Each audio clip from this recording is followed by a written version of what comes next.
નમસ્કાર, આપ જોઈ રહ્યા છો મંતવ્ય ન્યૂઝ અને શહેરથી ગામ સુધીમાં હું છું આપની સાથે નંદની। સમાચારોની શરૂઆત કરીશું, જેમાં પાલનપુરના ગઢ ખાતેથી મહત્વપૂર્ણ સમાચાર સામે આવી રહ્યા છે। પાલનપુરના ગઢમાં અનાર પટેલે નિવેદન આપ્યું છે। પટેલો ઓળખ બનાવે, કારણ કે બોલવામાં કડવા હોય છે। પટેલોએ મીઠું બોલતા શીખવું પડશે તેવું અનાર પટેલનું આ નિવેદન। સમાજને તોડવો જોઈએ નહીં, તોડવાવાળાને ઓળખવા પડશે તેવું પણ આ મહત્વપૂર્ણ નિવેદન આપવામાં આવ્યું છે। દીકરી બીજા સમાજમાં જાય છે કારણ કે સમાજના દીકરા સક્ષમ નથી, આવું પણ નિવેદન અનાર પટેલ દ્વારા આપવામાં આવ્યું છે। ભાગલા કરવા અને પાડવા એ અંગ્રેજોની નીતિ છે। દારૂ પીને આવે તો એને બહાર કાઢો, નહીં તો સમાજ બગડશે। અત્યારે ઘરે ઘરે નેતા છે, ઘરે ઘરે બધાને મોટા થવું છે, તો અનાર પટેલે હવે ચિંતા વ્યક્ત કરી છે। સમાજને લગતા અનેક મુદ્દાઓ પર અનાર પટેલે નિવેદન આપ્યું છે। પટેલો ઓળખ બનાવે છે, મીઠું બોલતા શીખવું પડશે તેવું પણ હવે અનાર પટેલ દ્વારા કહેવામાં આવ્યું છે। સામાજિક ક્ષેત્રે સામાજિક સુધારાને લઈને આ મહત્વપૂર્ણ નિવેદન માનવામાં આવી રહ્યું છે અને પાલનપુરના ગઢ ખાતે આ નિવેદન આપવામાં આવ્યું છે। એક સામાજિક કાર્યક્રમમાં તેમને હાજરી આપી હતી। આપણે સમાજને ના તોડીએ, આપણે સમજીએ કે સમાજને તોડવાવાળી વ્યક્તિઓ કોણ છે અને કોણ કેવી રીતે એની વચ્ચે ભૂમિકા ભજવે છે। આપણે પટેલ છીએ ને, એટલે થોડા બોલવામાં કડવા, બોલવામાં થોડા રફ, ઘણીવાર વિવેક ચૂકી જઈએ કે આ બોલાય કે ના બોલાય। આ બધી નાની નાની વસ્તુઓ છે જે નવા જમાનામાં આપણને શીખવી પડશે। પ્રેમાળ થઈએ, પ્રેમથી વાત કરીએ ને, કોઈની બી સાથે વાત કરીએ, આ નાની નાની વસ્તુઓમાં બદલાવ આવશે ને। પહેલા સામે ઉભેલા સરદાર સૌથી વધારે ખુશ થશે, કારણ કે એના ગુણોને લેવાની વાત છે। પ્રતિમા તો ખાલી આપણને યાદ કરશે, પણ પડેલા ગુણો, એની અંદર પડેલું જે હૃદય છે ને, એ હૃદય આપણા સુધી પહોંચે એવી શુભકામના। તો પાલનપુરના ગઢ ખાતે એસપીજી અધ્યક્ષ લાલજી પટેલનું નિવેદન સામે આવ્યું છે। સમાજની દીકરી સમાજમાં જ રહેવી જોઈએ તેવું લાલજી પાલનપુરના ગઢ ખાતે એસપીજી અધ્યક્ષ લાલજી પટેલે નિવેદન આપ્યું છે। આપણી સાથે એસપીજીના અધ્યક્ષ લાલજી પટેલ લાઈવ જોડાઈ ગયા છે। જી લાલજીભાઈ, હવે સમાજની દીકરીઓને લઈને હવે ચિંતા વ્યક્ત કરવામાં આવી છે। અનાર પટેલે પણ નિવેદન આપ્યું છે, તમારું પણ નિવેદન આપ્યું છે, તમે બી નિવેદન આપ્યું છે, શું કહેશો? બેન, અમે છેલ્લા 5 વર્ષથી દરેક સમાજની યુવા દીકરી માટે લડીએ છીએ। એસપીજી ને 400 થી વધારે જ્ઞાતિના આગેવાનોનું સમર્થન છે। એટલા માટે કે બધા એવું ઈચ્છે છે કે 15 વર્ષથી 25 વર્ષની દીકરી આપણે મોટી કરતા હોય, લાડકોટથી ભણાવતા હોય, જે માગે આપતા હોઈએ, અને સોશિયલ મીડિયાના જમાનાની અંદર દીકરીને ફસાવીને જે અસામાજિક તત્વો કાયદાનો દુરુપયોગ કરીને જે ભગાડીને લઈ જાય છે, એની સામે અમારા બધાની લાલ હક છે કે ભાઈ સમાજની દીકરી સમાજમાં રહેવી જોઈએ। દરેક સમાજના માતા પિતા અને સમાજના લોકો એવું ઈચ્છતા હોય છે, જેમ કે હું પાટીદાર સમાજમાંથી આવું છું, તો પાટીદાર સમાજ એવું ઈચ્છે છે કે પાટીદાર સમાજમાં જ અમારી દીકરીના લગ્ન થવા જોઈએ। અમે પ્રેમ લગ્નના કોઈ વિરોધી નથી, પ્રેમ લગ્ન બધા જ કરી શકે છે, પણ જે દીકરીને ભણાવી ગણાવીને મોટી કરી હોય અને ખાલી સોશિયલ મીડિયાની અંદર એને કોઈ પણ જ્ઞાતિનો દીકરો પસંદ આવે અને ભગાડીને લઈ જાય, એના કરતા મા બાપને વાત કરે, તો મા બાપ જયારે આવડી મોટી કરી હોય તો હું એવું માનું છું, સારો સંસ્કારી દીકરો હોય તો કોઈ વ્યક્તિ કોઈનો વિરોધ કરતું જ નથી। અને એવા કેટલાય લોકોનો એવા થયા છે કે જે પાટીદાર સમાજની દીકરી અન્ય સમાજમાં જાય છે તો લોકો ધામધૂમથી લગ્ન કરે છે। એટલે સમાજની દીકરી સમાજમાં રહેવા માટે બધી જ્ઞાતિના લોકો તૈયાર છે। મેં એ જ વાત કરી અને અસામાજિક તત્વોની વાત કરીએ તો આવા લોકો જે ચીટિંગ કરી અને કાયદાનો દુરુપયોગ કરીને જે લોકો ભગાડીને લઈ જાય છે, એના કરતા દીકરીના મા બાપને કહું છું ને દીકરીને કહેવા માંગુ છું કે તમે ભગાડ્યા કરતા જાગીને લગ્ન કરો અને કોઈ પણ જગ્યાએ તમે પ્રેમ કરો છો, એનો કોઈ વાંધો નથી। તમે મા બાપને રિક્વેસ્ટ કરો, મા બાપ જોશે તો મને એવું લાગે છે કે મા બાપ કદી છેતરાશે નહીં અને દીકરીના ભવિષ્યમાં કોઈ તકલીફ પડશે નહીં। કારણ કે જે લોકો ભાગીને લગ્ન કરે છે એમાં મોટા ભાગના લગ્નો 4-6 મહિનાની અંદર એ લોકો પસ્તાય છે ને ઘણીવાર છૂટાછેડા જેવા પ્રશ્નો બની જતા હોય છે અને પછી કોર્ટમાં લોબી મુદતો પરથી લાંબા સમયનો નિર્ણય આવતો હોય છે। તો મેં એ જ વાત કરી છે બેન। જી બિલકુલ લાલજીભાઈ, જોડાવા બદલ આપનો આભાર। અમદાવાદ ફાયર બ્રિગેડ ડિપાર્ટમેન્ટના મેઇન કંટ્રોલ રૂમ ખાતે કોલ મળતા જોધપુર 4 રસ્તા પાસે એક મેડિકલ સ્ટોરેજ બિલ્ડિંગ છે, તેમાં ઇલેક્ટ્રિકલ ફોલ્ટ અથવા નજીવા કારણસર આગ લાગેલી છે। એ લોકોના સ્ટાફે ફાયર એક્સ્ટિંગ્વિશરનો ઓપરેશન કર્યો, પણ શરૂઆતની આગ વિકરાળ સ્વરૂપ લેતા નજીકના ફાયર સ્ટેશનને ફાયર ફાઇટિંગ કરેલ છે ઓલમોસ્ટ ફ્લેમ કંટ્રોલ છે, સ્મોક વેન્ટિલેશન ઓપરેશન ચાલુ છે. આસપાસની દિવાલો અને કાચની બારીઓ તોડીને પણ આપણે સ્મોક વેન્ટિલેશન ચાલુ કરેલ છે. કોઈ ઇન્જરીના અત્યાર સુધી સમાચાર નથી. રેસ્ક્યુ ઓપરેશન કરવાની જરૂર પડે નથી. ઓલમોસ્ટ આજુબાજુમાં આગનું કારણ તો FSL ઇન્વેસ્ટિગેશન રિપોર્ટ થશે. ઇલેક્ટ્રિકલ ફોલ્ટ છે કે કોઈ પણ બીજું કારણ છે. તો વધુ એક આગના સમાચાર જૂનાગઢ ખાતેથી સામે આવી રહ્યા છે. ઈમનગર ડમ્પિંગ સાઇટ પર JCB લોડરમાં આગ લાગી છે. ફાયર બ્રિગેડે તાત્કાલિક પહોંચી આગ કાબૂમાં લીધી. ડમ્પિંગ સાઇટ પર કચરાના કારણે આગ ફેલાવાની ભીતિ જોવા મળી રહી છે. ફાયર વિભાગની કામગીરીથી મોટી દુર્ઘટના ટળી છે.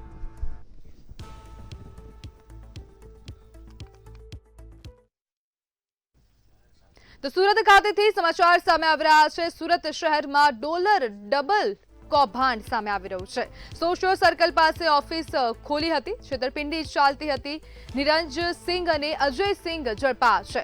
મુખ્ય સૂત્રધાર સોપારસ શેઠિયા ફરાર છે. સાયબર ક્રાઇમ પોલીસે તપાસ તેજ કરી છે. જે આપણો જે આરોપીઓ છે અજય સિંઘ અને નીરજ સિંઘ, તો એ લોકોને દર રોકાણકારો જ્યારે ઇન્વેસ્ટ કરે તો ઇન્વેસ્ટમેન્ટના ઉપર 1.3% એ લોકોને પણ કમિશન મળતું હતું. એ રીતની એ લોકો એક મલ્ટી લેવલ માર્કેટિંગ સ્કીમ જેવી ચલાવતા હતા. અને જેટલા પણ રોકડ રૂપિયા એ લોકોને મળતા હતા ઇન્વેસ્ટર્સ પાસેથી, તો એ લોકો એક સોપારસ શેઠિયા કરીને બીજો આરોપી છે જે આ નાસ્તો કરતો છે હાલ, તો એમને એ લોકો હવાલા મારફતે મોકલતા હતા. આ સિવાય જે અલાઉદ્દીન અને ઇમરાન કરીને બીજા બે આરોપીઓ છે જે હાલ પકડવામાં બાકી છે, એ લોકો અજય સિંઘ અને નીરજ સિંઘ નું એ લોકોએ અકાઉન્ટ ખોલાવ્યું હતું અને એ લોકોએ એમને સુરતની જવાબદારી આપી હતી કે તમે સુરતમાં કોઓર્ડિનેટ કરશો. અને એ રીતે એ આખી એક એ લોકો શોપમાં કસ્ટમર્સને ભેગા કરીને એવી રીતની એક ખોટી ઇન્વેસ્ટમેન્ટ સ્કીમ ચલાવતા હતા. સુરતથી સમાચાર સામે આવી રહ્યા છે. ડભોલીમાં બિલ્ડરની બેદરકારીથી રહીશો પરેશાન છે. કિરણ ક્લાસિક બિલ્ડિંગમાં પાણી ડ્રેનેજની ગંભીર સમસ્યા છે. ગટરના પાણી કમ્પાઉન્ડમાં ભરાતા રહીશો ત્રાહિમામ પોકારી ઉઠ્યા છે. ફ્લેટ વેચ્યા બાદ બિલ્ડરે હાથ અદ્ધર કર્યા હોવાના આક્ષેપો પણ હવે રહીશો દ્વારા કરવામાં આવ્યા છે. વારંવાર રજૂઆત છતાં સમસ્યાનો ઉકેલ નથી. સ્થાનિકોમાં રોષનો માહોલ જોવા મળી રહ્યો છે. આ અમારા બિલ્ડર અમે આ પોઝિશન લગભગ 2 વર્ષથી લીધેલું છે, પણ તેમ છતાં આજ સુધી પાર્કિંગ સોંપેલ નથી. કારણ કે અમે એ લોકો પાસે પાર્કિંગ માંગીએ છીએ તો પાર્કિંગના નાના પાર્કિંગ બનાવીને એમ કહે છે કે આ તમારું પાર્કિંગ, જેમાં ગાડી પણ પાર્ક થઈ શકતી નથી. તેથી અમે પાર્કિંગ લીધું નથી. એમને અમારી પાસે મેન્ટેનન્સના એડવાન્સ 40,000 રૂપિયા લઈ લીધા, છતાં પણ એ લાઇટ બિલ મેન્ટેનન્સનું ભરતા નથી. અમારી સમસ્યા લગભગ અમે 2 વર્ષથી અહીંયા રહેવા આવ્યા છીએ. અમારી સમસ્યા અવારનવાર કન્ટિન્યુ ચાલુ જ છે, જે હું તમને ગણીને નહીં કહી શકું એટલી અમારી સમસ્યા છે. એ સમસ્યા એવી છે કે જાનહાનિ લે એવી સમસ્યા હોય છે અમુક 1-2 તો, કે ભાઈ અમારો લીફનો મોટો પ્રોબ્લેમ છે કે લીફ ઉપરથી ચાલુમાં નીચે પડી જાય છે. પછી અમારે પાણીનો પ્રોબ્લેમ છે કે ભાઈ સવારે 8 વાગે ત્યાં પાણી પૂરું થઈ જાય. તો બનાસકાંઠાથી સમાચાર. પાલનપુરમાં થયેલી મહિલાની હત્યાને મામલે વધુ અપડેટ સામે આવી રહી છે. સમાજના લોકોએ તો અમરેલીના ચલાલા ખાતેથી સમાચાર સામે આવી રહ્યા છે. લાકડાની લાતીમાંથી મૃતદેહ મળી આવ્યો છે. પરિવાર દ્વારા શોધખોળ કરતા મૃતદેહ મળી આવ્યો. માથે લાકડાઓ પડવાથી મોત થયું હોય તેવું પ્રાથમિક તારણ લગાવવામાં આવી રહ્યું છે. મૃતદેહને ભાવનગર પેનલ PM અર્થે ખસેડવામાં આવ્યો છે.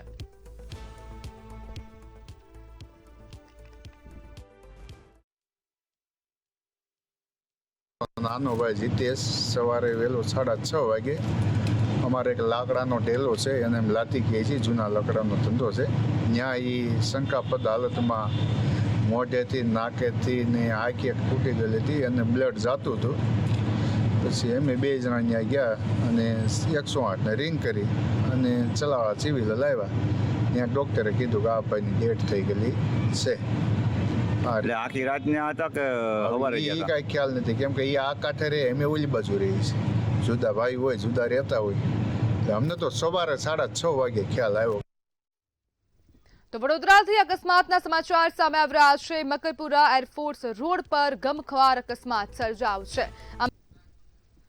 તો સુરતથી સમાચાર. ઉધનામાં પૈસાની બાબતે પુત્રનો પિતા પર હુમલો. કપડા તો આ ધીરજે એમના પપ્પા જોડેથી 10,000 રૂપિયા લીધા માંગવા ગયા હતા. તો મારા ભાઈ ભંગારની લારી ચલાવે છે, એમના જોડે એટલા પૈસા હતા નહીં.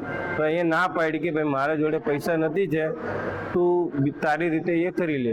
તો એમને મારવાની ધમકી આપી. તો કોઈ પણ પિતા એવું સમજે કે ભાઈ પુત્રો તો ખાલી બોલે છે, કોઈ મારવા તો આવે નહીં, પણ આ એ ચક્કુ લઈને એને એમને ઉપર હુમલા કરીને એમના ઉપર ઈજા પહોંચાડી છે. 4 જગ્યા પર એમના હુમલા કરેલા છે. તો સુરત એસઓજી દ્વારા મહત્વપૂર્ણ કાર્યવાહી કરવામાં આવી છે. ખંડણીખોર શિવા ઝાલાને ઝડપી પાડવામાં આવ્યો છે. જેલમાંથી છૂટતા જ વેપારી પાસે 1,20,000 રૂપિયાની ખંડણી માંગી હતી. રીલ્સથી ભાઈગીરી કરનાર પોલીસે શાન ઠેકાણે પાડી દીધી છે. જાહેરમાં કાન પકડાવી આરોપી પાસે માફી મંગાવવામાં આવી છે. સલાબતપુરા કેસમાં શિવા ઝાલા ફરી જેલ ભેગ. તો અમદાવાદમાં એએમસી દ્વારા કાર્યવાહી કરવામાં આવી છે. તો અમદાવાદ ખાતેથી આ મહત્વપૂર્ણ સમાચાર સામે આવી રહ્યા છે. એએમસી દ્વારા કાર્યવાહી કરવામાં આવી. એએમસીએ સપાટો બોલાવ્યો છે. અમદાવાદમાં અમદાવાદ મ્યુનિસિપલ કોર્પોરેશન દ્વારા કાર્યવાહી કરાઈ. માધુપુરામાં અવિનાશ મસાલાના. તો સમાચારમાં આગળ વાત કરીએ તો મહત્વપૂર્ણ સમાચાર સામે આવી રહ્યા છે. અમદાવાદ શહેરમાં ગરમીનો પારો. અમદાવાદ શહેરમાં ગરમીનો પારો છે તે સતત હાઈ જઈ રહ્યો છે. હીટ વેવનું એલર્ટ છે તે આપવામાં આવ્યું છે. ત્યારે અમદાવાદીઓ છે તે સ્નો પાર્કમાં મજા કરતા જોવા મળી રહ્યા છે. કારણ કે શહેરમાં એક બાજુ જે ગરમી છે તેમાં સતત વધારો થઈ રહ્યો છે, ત્યારે ગરમીથી બચવા માટે અમદાવાદીઓ છે તે સ્નો પાર્કમાં જઈ રહ્યા છે, મજા છે તે કરી રહ્યા છે. કારણ કે જ્યારે વેકેશનનો ટાઈમ છે ત્યારે સ્નો પાર્ક જે અમદાવાદમાં બનાવવામાં આવ્યા છે ત્યાં સ્નો પાર્કમાં તમામ નાના બચ્ચાઓથી માંડીને સૌ કોઈ મજા કરી રહ્યા છે. કેટલી મજા આવે છે બેટા? हाँ? કેટલી મજા આવે છે અહીંયા? अच्छा अच्छा लग रहा है? कैसे लग रहा है? हाँ इस स्नो में खेला आपने? हाँ કેટલી મજા આવે છે અમદાવાદમાં? આવું બહુ ગમે છે. કાશ્મીર જવું પડે પહેલા બરફ. કાશ્મીર મનાલી એવી જગ્યાએ આવી ગયા છે અમે. બહુ સરસ. એટલે મનાલી કાશ્મીર જેવી ફિલિંગ છે તે અહીંયા અમદાવાદીઓ લઈ રહ્યા છે. એક અલગ જ પ્રકારનો આનંદ છે તે બરફમાં અમદાવાદીઓ રમીને કરી રહ્યા છે. કેટલી મજા આવે છે ભાઈ? બહુ બધી મજા આવે છે. એવું કાશ્મીર જેવું મનાલી જેવું લાગે? એનાથી વધારે ઠંડક અહીંયા છે. ગરમીમાં અહીંયા મજા? ગરમીમાં એક વખત તો ટ્રાય કરવો જ જોઈએ અહીંયા. એટલે અમદાવાદની ગરમીમાં એક વખત તો અહીંયા સ્નો પાર્કમાં આવવું જોઈએ. નાના બચ્ચાઓ છે તે તમામ બચ્ચાઓથી માંડીને સૌ કોઈ છે તે અહીંયા બરફનો આનંદ લઈ રહ્યા છે. પોતાના પરિવાર, પોતાના મિત્રો સાથે અહીંયા સ્નો પાર્કની અંદર જે રાઇડ્સ છે તે રાઇડ્સની મજા કરી રહ્યા છે. બરફ છે તે બરફથી એકબીજાની ઉપર બરફ ઉડાડીને જે બરફનો આનંદ છે તે અમદાવાદીઓ સ્નો પાર્કમાં માણી રહ્યા છે. કેમેરા પર્સન કુનાલ રાણા સાથે કિંજલ બોરીસા, મંતવ્ય ન્યૂઝ, અમદાવાદ. તો સુરતમાં લીબાત રોડ પર યુવક પર જીવલેણ હુમલાની ઘટના સામે આવી છે. રોંગ સાઈડમાં આવતા અટકાવતા નશાખોરે યુવક પર હુમલો કર્યો. ત્યારે ગંભીર રીતે ઘાયલ યુવકને હોસ્પિટલમાં મૃત જાહેર કરવામાં આવ્યો છે. એકના એક આધાર સ્તંભને ગુમાવતા પરિવારમાં શોકનો માહોલ જોવા મળી રહ્યો છે. જ્યારે આ સમગ્ર મામલે આરોપીને કડક સજા અપાવવા પોલીસ પાસે ન્યાયની પરિવાર દ્વારા માંગ કરવામાં આવી છે. मेरा भांजा है, अनुराग नाम है उसका. कल रात को महाराना से निम्बाज जा रहा था, तो ये सामने वाला फुल दारू पी के रोंग साइड से आ रहा था.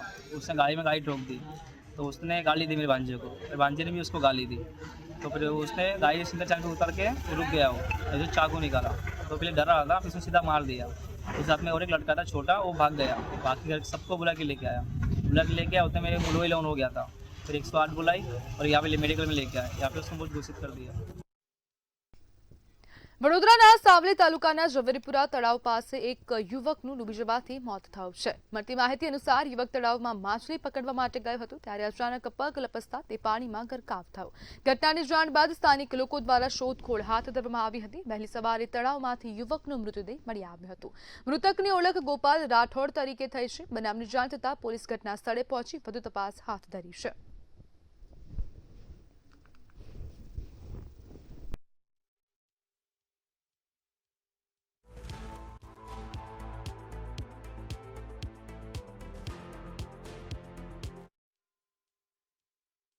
શહેરમાં વધુ એક મહાકાય ભૂવો પડતા સ્થાનિકોમાં ભયનો માહોલ સર્જાવશે. મકરપુરા ડેપો પાસે આવેલા સ્વસ્તિક ચેમ્બર સામેના રોડ પર ભૂવો પડ્યું હતું. છેલ્લા કેટલાક સમયથી રોડ પરનો આ ભૂવો ધીમે ધીમે મોટો બનતો જઈ રહ્યો હતો. ભૂવાના કારણે વાહન ચાલકો તેમજ રાહદારીઓને ભારે હાલાકીનો સામનો કરવો પડી રહ્યો છે. ખાસ કરીને રાત્રિના સમયે અકસ્માત સર્જાય તેવી ભીતિ પણ સેવાઈ રહી છે. શહેરમાં અવારનવાર ભૂવાના બનાવો સામે આવતા ચર્ચાનો વિષય બન્યો છે. સ્થાનિકોએ તાત્કાલિક સમારકામ અને સુરક્ષા વ્યવસ્થા કરવાની માંગણી કરી છે.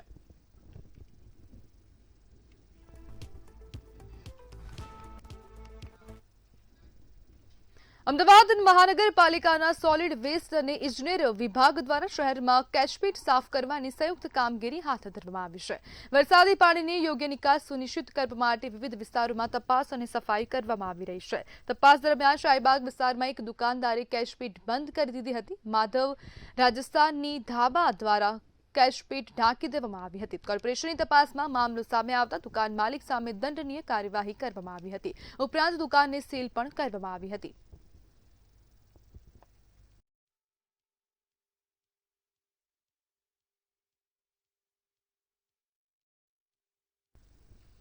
ભાવનગરથી મનાલી ફરવા ગયેલા સિંધી સમાજના પરિવારને હિમાચલ પ્રદેશમાં ગંભીર અકસ્માત નડ્યો હતો. ચંબા જિલ્લાના કિંકરી ગામ નજીક તેમની કાર અચાનક નિયંત્રણ ગુમાવતા ઊંડી ખાઈમાં ખાબકી હતી. આ દુર્ઘટનામાં 5 લોકોના કરુણ મોત નીપજ્યા છે, જ્યારે 4 લોકોને બચાવી નજીકની હોસ્પિટલમાં સારવાર માટે ખસેડવામાં આવ્યા છે. અકસ્માતને જાણ થતાં જ સ્થાનિક પોલીસ અને રાહત ટીમોએ તાત્કાલિક ઘટના સ્થળે પહોંચી રેસ્ક્યુ ઓપરેશન હાથ ધર્યું હતું. મૃતદેહોને વતન લાવવા માટે સમાજના આગેવાનો મનાલી જવા રવાના થયા છે.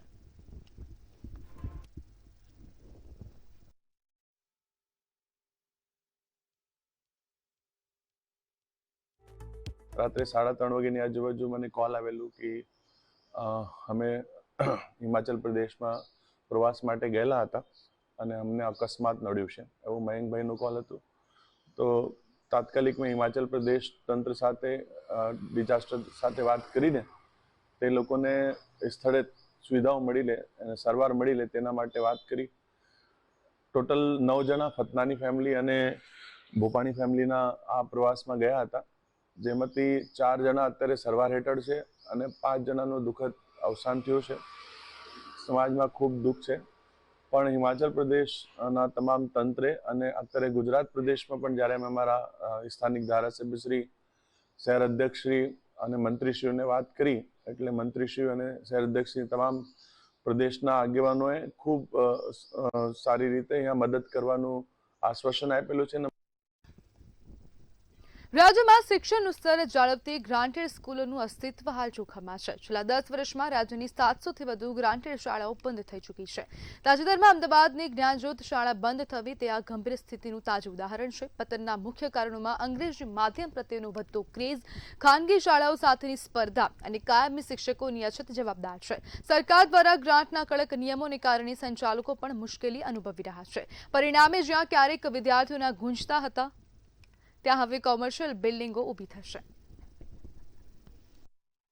આજે છેલ્લા આંકડા મુજબ ગુજરાતની અંદર છેલ્લા 10 વર્ષમાં 700થી વધુ 2 વર્ગોની અને 2 કરતાં વધારે વર્ગ, 2 વર્ગ એટલે હું એ રીતે કહું છું કે 9 થી 10ની માધ્યમિક શાળા અથવા તો માધ્યમિક અને ઉચ્ચતર માધ્યમિક શાળાઓ બંધ થઈ ગઈ છે. અમદાવાદ શહેરમાં 100 કરતાં વધારે શાળાઓ બંધ થઈ છે અને આ બંધ થવાના મુખ્ય કારણોમાં સરકારની ઉદાસીનતા પહેલો નંબર, બીજા નંબરે મેં કહ્યું એમ સ્વનિર્ભર સાથેની એની હરીફાઈ અને ત્રીજા નંબરે આપણે જોવા જઈએ તો અન્ય જે સ્વનિર્ભરની તુલનામાં ગ્રાન્ટેડ અને સરકારી શાળામાં શિક્ષણ અને અન્ય પ્રવૃત્તિઓમાં જે થોડોક ભેદ છે એ ભેદ કારણભૂત છે. સાબરકાંઠા જિલ્લાના વડાલી શહેરમાં ગરમીનો પારો સતત ઊંચે જઈ રહ્યો છે. હાલમાં તાપમાન 41 ડિગ્રીને પાર પહોંચતા લોકો તોબા પોકારી ઉઠ્યા છે. બપોરે 12 થી 4 વાગ્યા દરમિયાન આકરા તાપ અને લૂના કારણે શહેરના મુખ્ય બજારો, હાઈવે અને વ્યસ્ત રસ્તાઓ સુમસામ જોવા મળી રહ્યા છે. લોકોએ કામ વગર ઘરની બહાર નીકળવાનું ટાળ્યું છે. સતત વધી રહેલી ગરમી અને હીટવેવની સ્થિતિને જોતા સ્વાસ્થ્ય વિભાગ પણ સતર્ક થયું છે. વડાલી સિવિલ હોસ્પિટલના સુપ્રિન્ટેન્ડન્ટ ડોક્ટર A.K. ચારણી નાગરિકોને આ કાળઝાળ ગરમીમાં સાવચેત રહેવા અપીલ કરી છે. તેમજ હવામાન વિભાગની આગાહી મુજબ આગામી દિવસોમાં પણ ગરમીથી રાહત મળવાના કોઈ એંધાણ નથી. ગરમીમાં તડકામાં બહાર જવું ન જોઈએ. સવારના 10 વાગ્યાથી તે સાંજના 4 વાગ્યા સુધી ગરમીમાં બહાર ના જઈએ તો સારામાં સારું રહે. બીજી વસ્તુ, કપડાની અંદર આપણે હલકા કપડાં પહેરવા જોઈએ, ખુલ્લા કપડાં પહેરવા જોઈએ. બને ત્યાર સુધી રંગીન કપડાં ટાળવા જોઈએ. પાણીનું પ્રવાહી વધુ પ્રમાણમાં પીવું જોઈએ. લીંબુ પાણી પી શકાય, છાશ પી શકાય, દહીં ખાઈ શકાય, નારિયેળનું પાણી પી શકાય. બને ત્યાર સુધી છાયડાની અંદર રહેવાનો પ્રયત્ન કરવો જોઈએ. ગરમીની અંદર બહાર નીકળવું બહુ જરૂરિયાત હોય તો જ બહાર નીકળવું, બાકી ટાળવું જોઈએ. તો સમાચારોમાં હાલ બસ આટલું જ. વધુ માહિતી માટે જોતા રહો મંતવ્ય ન્યૂઝ. નમસ્કાર.